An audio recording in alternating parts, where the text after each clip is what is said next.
వాళ్ళు తరపున ఈ గ్రామంలోనే 6 కోట్లు డబ్బులు తీసుకున్నారని చెప్పి ఆరోపణ ఈ గ్రామం తరపున.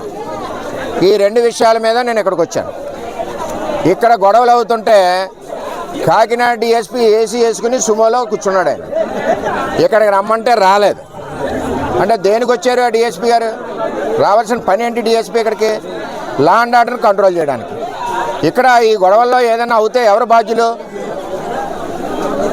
ఎస్పీ గారు ఫోన్ చేసి పంపించారు. వచ్చిన వ్యక్తి ఏసీ వేసి కూర్చున్నాడు సుమోలో. అది Kakinada DSP law and order.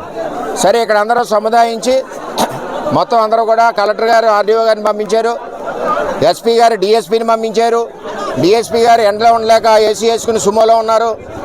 మిగిలిన మొత్తానికి ఈ ఘర్షణ నుంచి మేము బయటకు వచ్చి వారికి ఇచ్చిన మాట ఏంటంటే కలెక్టర్ గారు 20వ తారీఖు నాడు కంపెనీ యాజమాన్యంతో కూర్చోబెట్టి వీరికి ఏ విధంగా చేయాలి, న్యాయం చేయాలన్న ఆలోచనతో కలెక్టర్ గారు ఆర్డీఓ గారిని పంపించడం, నాతో కూడా మాట్లాడడం జరిగింది.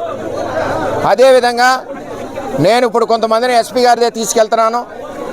ఎస్పీ గారి దగ్గర తీసుకెళ్ళిన తర్వాత ఏదైతే 5 కోట్లు 6 కోట్లు తీసుకున్నారన్న ఆరోపణ ఉందో ఆరోపణ మీద ఎంక్వైరీకి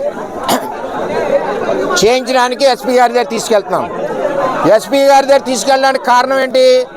ఎస్పీ గారు పంపించిన డిఎస్పీ ఏసీ వేసుకుని సుమోలో కూర్చున్నాడు, కింద దిగట్లేదు.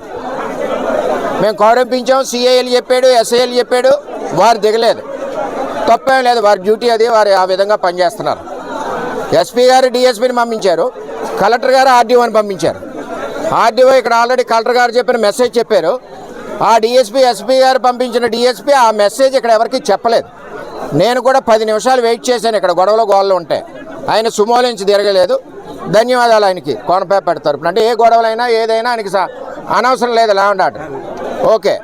అంచేత ఏంటంటే 2 ఇష్యూలు. ఒకటి ఎస్పీ గారి దగ్గర తీసుకెళ్తున్నప్పుడు ఎస్పీ గారు పని లేదు, డిఎస్పీ ఇక్కడ ఉంటే. డిఎస్పీ బిజీగా ఉన్నారు, ఏసీలో ఉన్నారు, ఎండలోకి రావట్లేదు కాబట్టి సుమోలో దిగట్లేదు ఆయన. ఎస్పీ గారి దగ్గర వీరిని తీసుకెళ్తున్నాం. తీసుకెళ్ళి అక్కడ కంప్లైంట్ ఇచ్చి ఆ డబ్బులు వ్యవహారం తేలుస్తాం.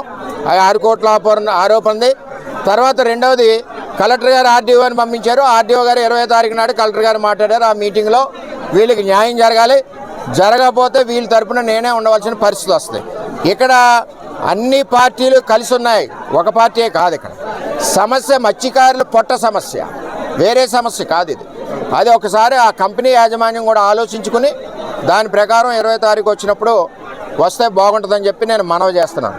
ఫోన్ చేసి ఒక మాజీ ఎమ్మెల్యేకి ఆయన మాట్లాడింది ఏంటంటే, పొద్దుట వర్మ గారు మీరే చేయించున్నారు, తెలుగుదేశం పార్టీ చేస్తుంది అక్కడ అని చెప్పారు.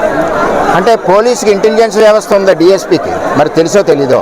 అసలు ఇక్కడ గొడవ ఎందుకు వచ్చింది 6 కోట్ల గురించి అది డిఎస్పీకి తెలుసో తెలీదో? ఇక్కడ చేసి అందరూ అంచేత ఆయన కూడా ఏసీ సుమోలో దిగి ప్రజల్లోకి వస్తే కింద విషయాలు తెలుస్తాయి. తర్వాత లా అండ్ ఆర్డర్ కూడా పిఠాపురంలో కంట్రోల్లో ఉంటుంది. ఏసీ సుమోల్లో పడుకుంటే తెలివి. నేను క్లియర్గా చెప్తున్నాను, ఒక పార్టీ గురించి మాట్లాడడం being a officer that is not a correct way for policing.